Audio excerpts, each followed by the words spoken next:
शुक्रिया यूनुस खान जी। कुछ साथियों के जी कमेंट लगातार आ रहे हैं कि शमशेर भालू खान जी लाइव में नहीं है।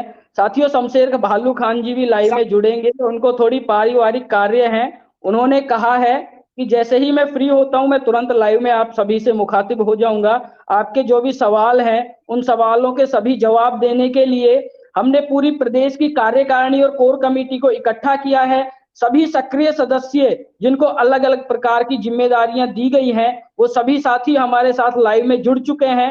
आपके जो भी मन में सवाल हैं, जो भी मन में शंकाएं हैं, आप कमेंट में बेझिझक होकर पूछ सकते हैं। आपके सवालों के जवाब दिलाने की कोशिश की जाएगी। और इसी कड़ी में मैं नदीम सिद्दीकी जो है, जो कि बहुत लगातार सक्रिय है, जयपुर जिला अध्यक्ष भी हैं, और एक तरह से उनको अगर कहा जाए कि राजस्थान मदरसा पैरा टीचर संघ के चाणक्य की उपाधि भी उनको दी गई है। सभी लोग उनकी सूझबूझ का लोहा मानते हैं।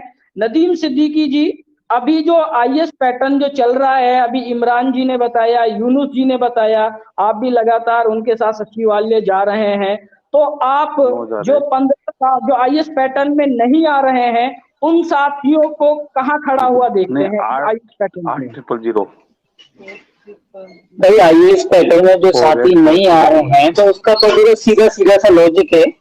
जो साथी इस पैटर्न के अंदर नहीं आएंगे उनके लिए लड़ाई लड़ी जाएगी, और कोई चारा और कोई रास्ता तो सामने है नहीं।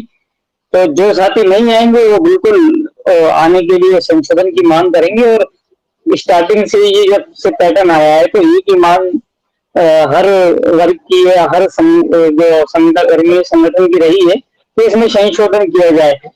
क्योंकि सभी लगभग देखेंगे आप पूरे संगठनों को, संगठन कर्मियों को, तो आईएएस पैटर्न में किसी का कोई समाधान हुआ नहीं है। नियमितीकरण की जो मांग 10 साल से और पिछले 5 साल से इस सरकार से जो चली आ रही है, आईएएस पैटर्न से पूरी होती हुई दिख नहीं रही है।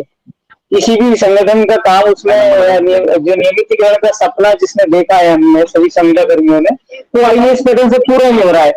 तो उसमें जिन साथियों का नंबर नहीं आएगा तो जाहिर सी बात है संशोधन की उसमें मांग की जाएगी और की जा रही है।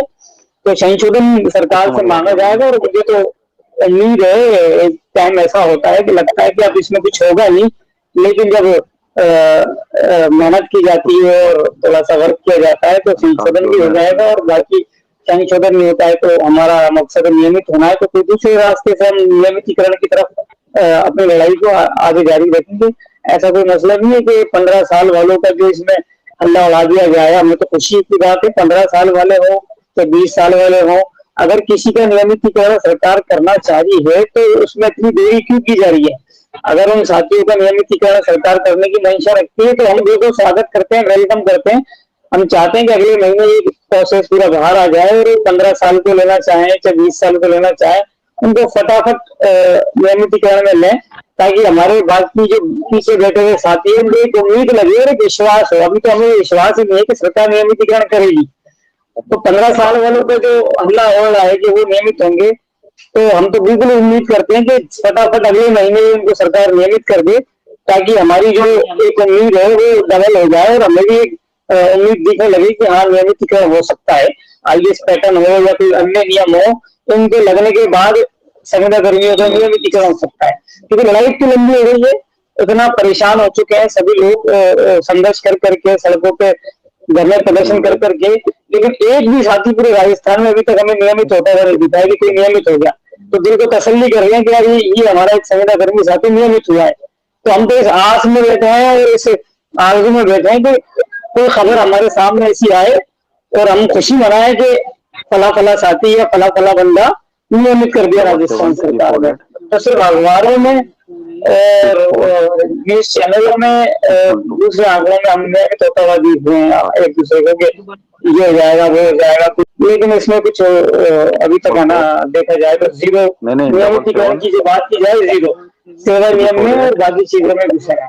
64 जी अभी इसी से संबंधित मेरा एक और सवाल है। अभी आपने पूरा ये बताया है, चुनावी साल चल रहा है, कुछ ही महीने बाद में, लगभग 2 या 3 महीने बाद में आचार संहिता लगने वाली है राजस्थान में। पूरी जो सरकार है वो चुनावों में लग जाएगी। अभी जिस काम को अभी इतनी भेड़ चाल से किया जा रहा है, और तो आने वाले समय में जब सरकार पूरी तरह से चुनावों में व्यस्त हो जाएगी तो जो सभी मदरसा पैरा टीचर हैं, सभी संविदा कर्मी, उनके मन में एक संकोच है कि जब सरकार अभी फ्री है तभी इतना वक्त लगा रही है, तो जब सरकार चुनावों में बिजी होगी तो वो उस संशोधन की प्रक्रिया को अपने चुनावों से पहले कैसे कर पाएगी? इसके बारे में आप क्या कहना चाहेंगे? देखिए, कहावत है कि सांप निकलने के बाद लाठी पीटने से कुछ भी नहीं होता है, और ये सांप निकल चुका है, इसमें लाठी पीटने से कुछ हासिल होगा नहीं।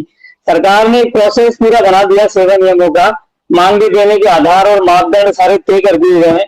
अब इसमें हम कहें कि हमें मानदेय ज्यादा दे दो, ये दे दो, तो पॉसिबल दिख नहीं रहा, क्योंकि एक निश्चित पे ग्रेड का जो तर्ज, जैसे आईएएस की तर्ज का अनुभव दिया जा रहा है, उसी प्रकार जैसे सरकारी सेवा में पे ग्रेड दी जाती है, उन पे ग्रेड का 50% खाली नहीं, वो पे ग्रेड तो है नहीं, लेकिन एक सभी विभागों को जब ये मांगे गए थे, सेवा नियमों के लिए आवेदन मांगे गए थे, प्रस्ताव मांगे गए थे, तब हर डिपार्टमेंट ने अपना अपना एक आधार बना के भेजा था। किसी ने 21,000, किसी ने 24, किसी ने 27, किसी ने 30, हमारे मदरसे में 24, 27, 30, तो विभिन्न प्रकार के अलग अलग प्रस्ताव वित्त विभाग में आए। तो लेकिन वित्त विभाग ने ये नहीं किया कि जो इसका प्रस्ताव जैसा आया उसको क्या दें।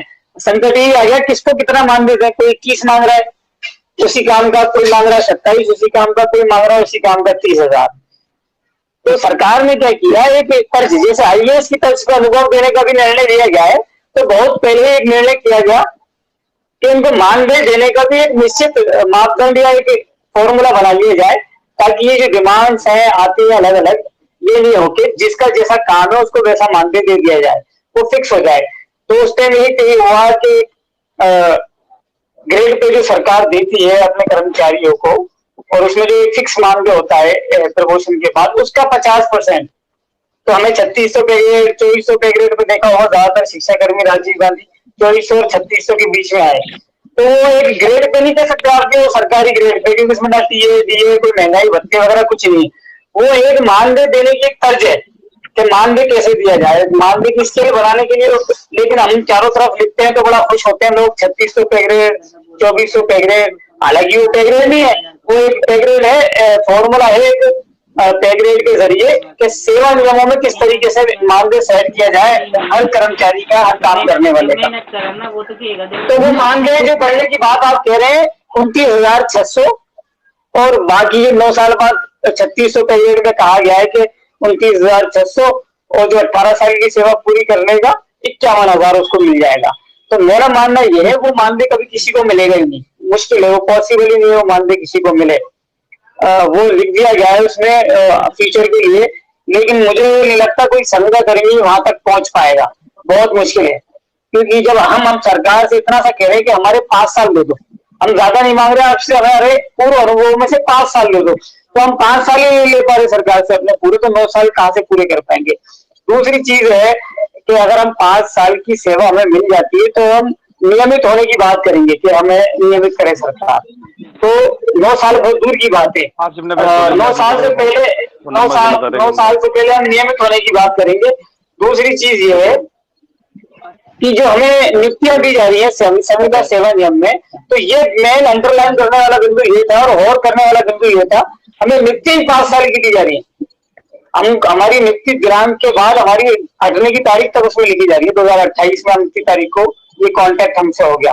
तो जाहिर सी बात है, जब इंसान का कॉन्ट्रैक्ट ही 5 साल का हो रहा है, वो कहाँ 9 साल पहुंचेगा, मुझे तो ये समझा दो। 9 साल पूरी सेवा करने के बाद वो लाभ कब लेगा अपना, पूर्व की सेवाएं समाप्त कर दी, पूर्व की सेवा में 3/1 लगा दिया। तो हमारी लड़ाई तो इतनी सी है, 5 साल का अनुभव दे दो। हर संविदा कर्मी ये चाहेगा मुझे 5 साल मिल जाए और मैं नियमित हो जाऊं, तो 9 साल तक तो वो जाने की सोचेगा भी नहीं। दूसरी चीज उसकी सेवा ही 9 साल की दी नहीं जा रही, सेवा ही उसको 5 साल की दी जा रही है। तो 4-4.5 साल बाद वो अपना कॉन्ट्रैक्ट बचाएगा या नियमितीकरण करने की बात करेगा।